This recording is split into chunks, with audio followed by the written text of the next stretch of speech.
Kining simbahan dili ni makalimpyo nimo. Yung pagkadto mo ato ko sa simbahan aron makaalagad ko sa Ginoo, ato ko sa simbahan aron Ginoo malipay nako. Dili na makalimpyo nimo. Mo bitay na inungdan nga bisan kung naa na kami. Mo bitaw na nga ang tukuyo ni dragon, ang iyang overcome kining mga worldly tabernacle nga diin lang pagtuo nga diin sila nalimpyo pinaagi sa pagsulod ng simbahan, pero sa tinuod lang di kita malimpyo ining simbahan lang nga binuhat og tao. Wa bitaw na iyang gingon dinhi ha sa 10, which was stood only in meat and drink and divers fasting and carnal ordinance imposed of them until the time of Reformation. Nga diin kita, naghimo lang ta, nagpaabot lang ta, nga ireforma ta niya, pero dili ni siya mahitungod ini nga kita malimpyuhan sa atong kanang mabungkog ang ato ang yun.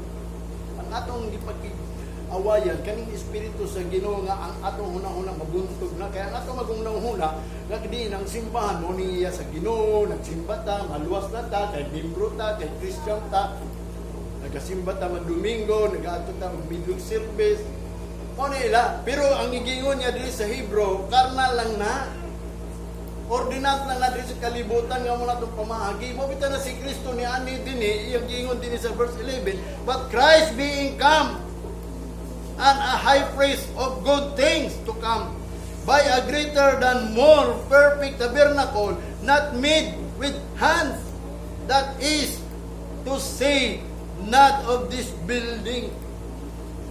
Muna si Kristo nga ni ani siya dinhi aron dili na mao na iyang ipaybalo nga simbahan. Ang gusto niya nga ipaybalo nga simbahan kana nga siya ba, siya nga high priest, siya nga diin maayong butang, greater than more perfect tabernacle, labaw pa siya ni ining tabernacle. Mao na si Jesus Christ. Kaila pa mo ni Jesus Christ? Kinsa si Jesus Christ? Si Jesus Christ ang pulong. Ang mga pulong nga naisulat din mo na ang iyang gitudlo na to, kay mao nang dalan padung sa langit. Kundi ta magbuhat sa pulong nga mao si Kristo. Sa tinuod lang si Kristo mo tong pulong, nahimo lang unod nga ambot niya pasabot ang tanan gisugo sa amahan niya iyang gibuhat. Mao ko to atong buhaton. Dili lang kay muadto ta sa simbahan. Kay kining simbahan is ordinance lang ni diri sa kalibutan. Gana atay tapukanan. Pero sa tinuod jud ni anita dinhi tungod ni Kristo. Kana si Kristo atong gianhi dinhi kay ngano man nagsulti na siya unsaon na to pag-anhi dinhi. Mo na kung anita dinhi bilang kita nga mga anak ni Kristo, siya atong pare, so ato tong sundon kung unsay atong waton kumuanita dinhi. O si Kristo naa diri kay ang pulong naa diri. Unsa iyang gingon, if any man come after me, unsa man iyang gingon? Deny yourself. Ayaw na paghuna-huna sa imong kagalingong lawas, kanang unod-unod, ayaw gyud paghuna-huna. Ani lang diri gud. Alag mo badlong ni mama, papa. Aron mahimo kang tapos ayaw pa yung balingan na ani gyud diri. Tungod kay ngano man naa si Kristo diri, labaw sa tanan. Kanang gingon lawas gud tapod ni Kristo. Kung asa si Kristo aron mabuo nang gitawag og church. I will build my church. Kung gusto ka itukuron ka ni Kristo nga mahimong church, ani dinhi aron walay dapit ang ganghaang sa impierno nimo nga diin kana si Satanas nang dani. Wani sa dinhi puhon, mangdani lang na siya pero di na siya kadani. Ngano di man siya kadani? Giprapisi na ni Daniel. Mo na yang gingon din sa 1 Corinthians na mo na yang usa ka butang gipasabot yun ni Apostol Pablo sa ato mo ni ato ang pangayuon yun sa Ginoo aron kita kanang earthly nato nga simbahan. 1 Corinthians o 2 Corinthians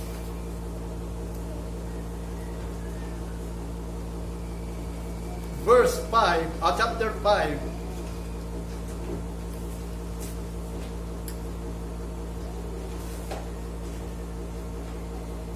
1 to 3. For we know that if our earthly house of this tabernacle were dissolved, we have a building of God, an house not made with hands, eternal in heaven, in the heaven. For in this we groan earnestly, desiring to be clothed upon with our house, which is from heaven. If so be that being clothed, we shall not be found naked. For we that are in this tabernacle do groan, being burdened, not for that we would be unclothed, but clothed upon, that mortality might be swallowed up of life. Mumuni usan ka gingon gyud sa Ginoo. Ang gingon ni Apostol Pablo, kaning atong simbahan earthly ni, kung kini mawala man lang ni, kay bungkagon man ni 666 ni or ni Dragon, undangon naman ta, why balik pa undangon ta? Maundang ni kining earthly house nato dataro na pag will kanang gitawag og ma-dissolve, mawala ni, makuan ni, dili ta pasimbahon. Hinumdum ni unsa iyang gingon, we have a building of God. Doon ay building ang Ginoo nga gitukod nato upon this church, upon this rock. Ikaw giingnan kaniya sama kang kuan ba? Kano sa makabuhaton og building nga sa Ginoo. Upon this rock I will build my church. Anong bato? Kinsa man ang bato? Si Jesus Christ na diha katukuron. Kanang bato mo ng pundasyon, tanan mga pulong nga ipundar nimo kinahanglan nahimo kang tinuod nga Christian tungod sa pundasyon nga di sa apostle and prophets, prophesy kanang mga pulong ba. Mo na yang gingon na atay building bahalag mawala ni kuhaon ni. O undang na magsimba, away balik undang ta kay namatay building. And the house not made with hands. Kanang house ba nga dili binuhat og tao ba kini? Kundi ikaw mo gibuhat. Eternal in heaven, dito gyud sa walay katapusan sa langit nga ikaw. Mo na si Kristo ni anhi dinhi aron pagtukod sa imong nga mahimo kang building. Nga matod pa niya, building of God. Mao ni hinungdan sa chapter verse 2, for in this we groan. Nga mao ni ato ang gi-groan na at kanang gi-groaning ba kanang gihangyo sa Ginoo ba? Mo ni atong gihilakan. Nagilak ba mo ining buildingan ni?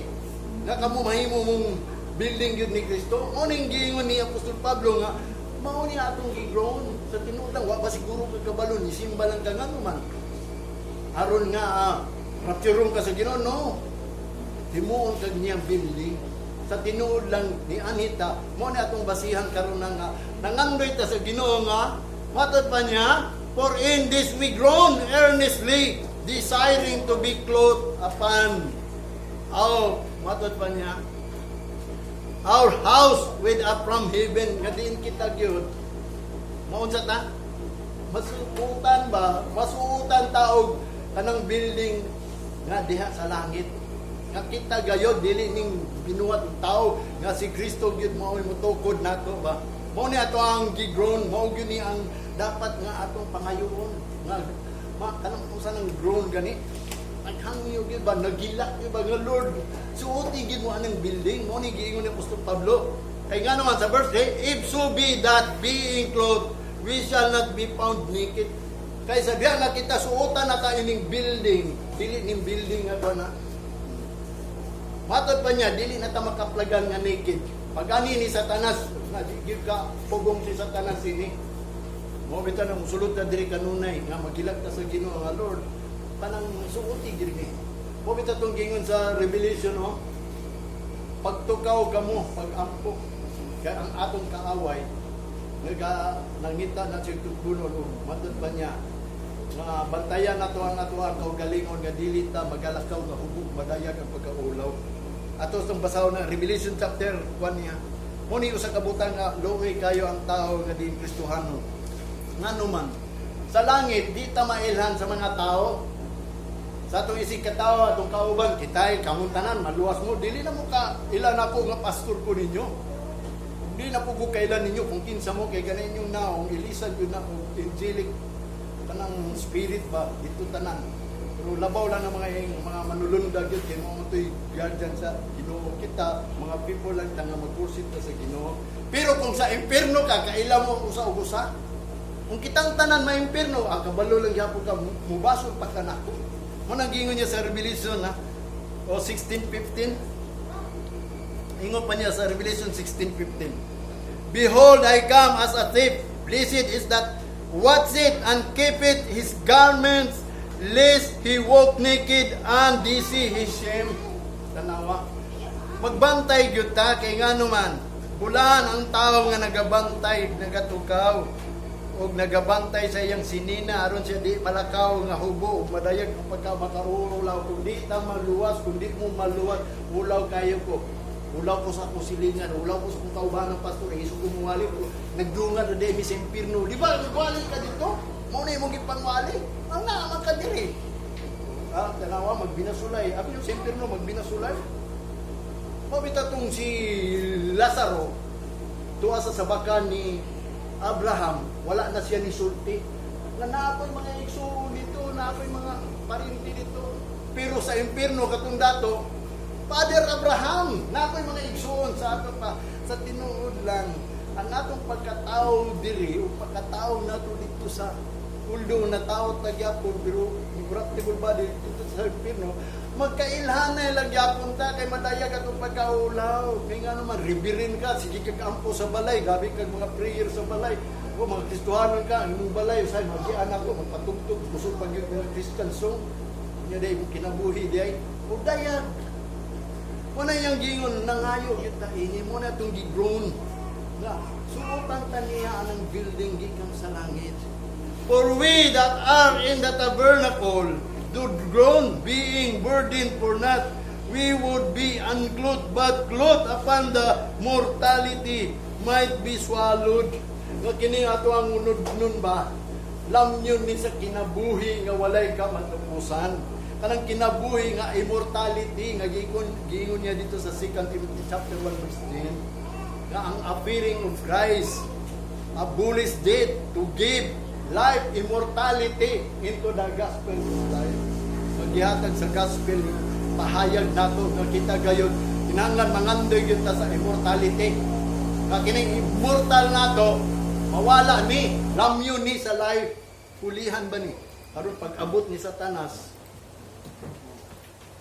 ni dragon dili ta madala niya makabi niya kayo abi ni mo dunay buhaton ni Satanas mo nang giingon nainumdum ba mo sa dream ni about stone katong atong gitanaw mao to ang balay sa Ginoo katong gingharian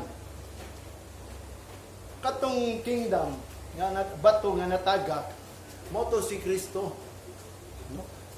Gusto niya muhari paghulog ato bungkag tanan hari diri ingarian diri mabungkag ra ni tanan kay ngano muhari man katong bato daw ingon pa dito sa Daniel muhimo tong dako kayo ding harian mo bitaw ta kita mo maghari sa kalibutan pohon mawala ra na si dragon tanang 666 nga madala wala yang giingon din ni Daniel chapter 2 verse 34 thou sawest tell that as a stone was cut out without hands which smote the image upon his faith, that were of iron and clay, and break them to pieces.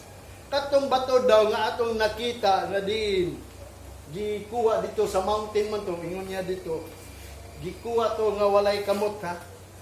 Nga mo to ang ni ut-ut atong image sa tiil. Diin ang iron and clay break them in pieces, nabungkag dito sa tiil, nganong dito man sa tiil, nganong kaning clay and iron, wala man ni ma-explain sa mga testuanong mo ni atong gingon sa inyo, isulti ko ni kininyo yun.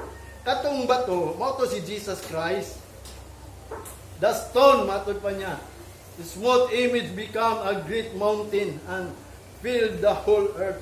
Nya sa diya nga nabungkag to, nakatong bato, pagkabungkag atong napulo ka kingdom, nahimo tong great. Munang gingon dito sa Revelation, and the kingdom of the world become the kingdom of God forever and ever.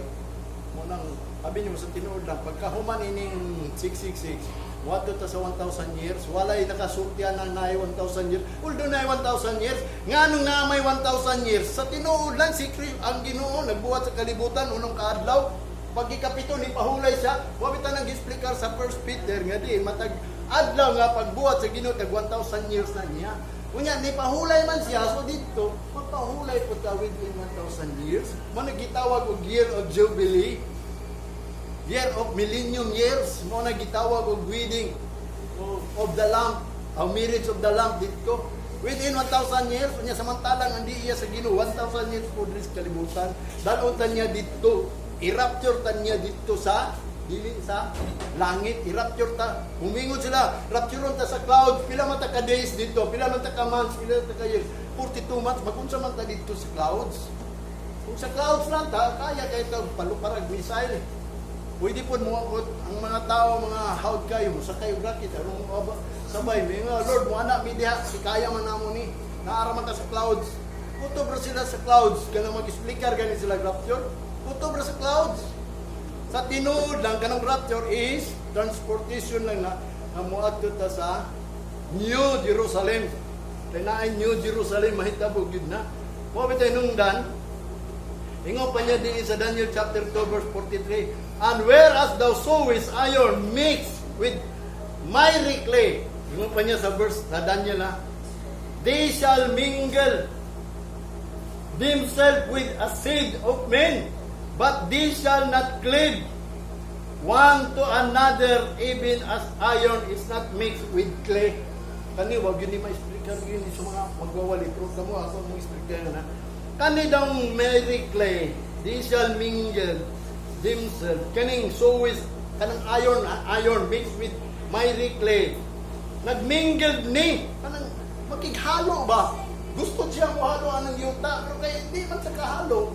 Tamatod pa niya din kanang seeds of men, but they shall not cleave, di siya mahalo, di ginamasagol, one another, even as iron as not mixed with clay. Abaw ba mo kinsa ng clay? Kita, we are from the miry clay. Katong mga clay, mga tao to. Pero kita gikuha tagikan sa clay, miry clay, to make a vessel. Imuon ta niyang vessel, kisa may naghimo na itong vessel.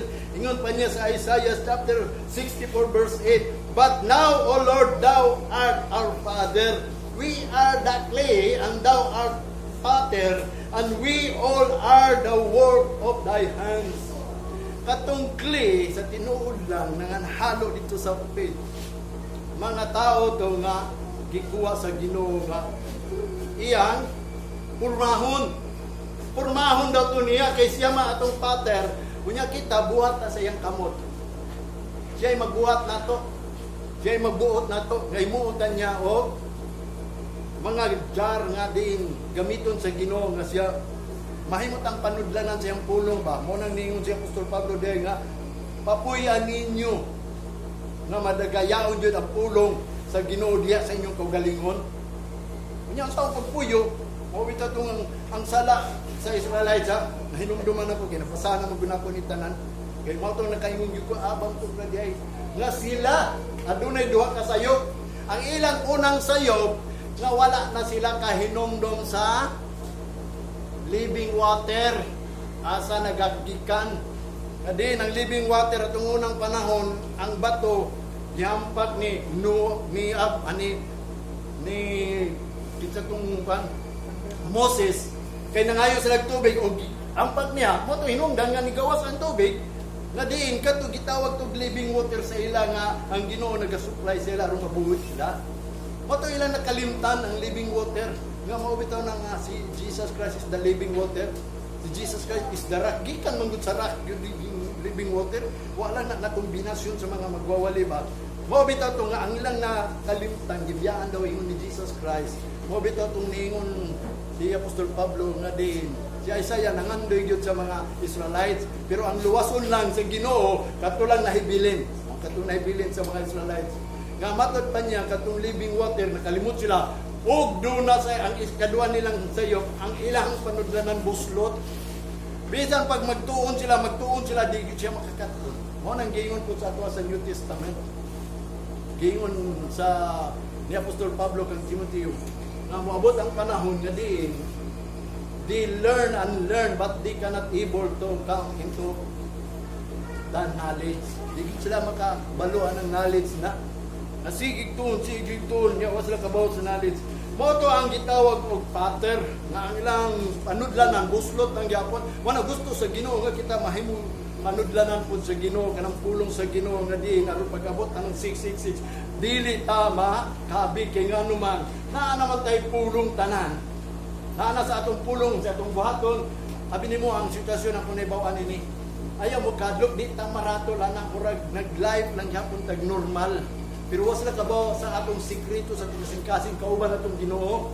Sila mga matarantar sila, pero kita dili para karon natarantar mo. Ako natarantar.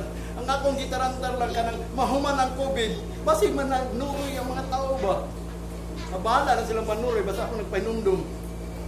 Mo bitaw na akong giingon dinhi nga kita ang clay naata sa work of sa kamot sa Ginoo siya nang magbuhat nato aron mahimot ang makabaro ana. Mo nang naa siya provision. Sa Jeremiah doon na siya gisulti dili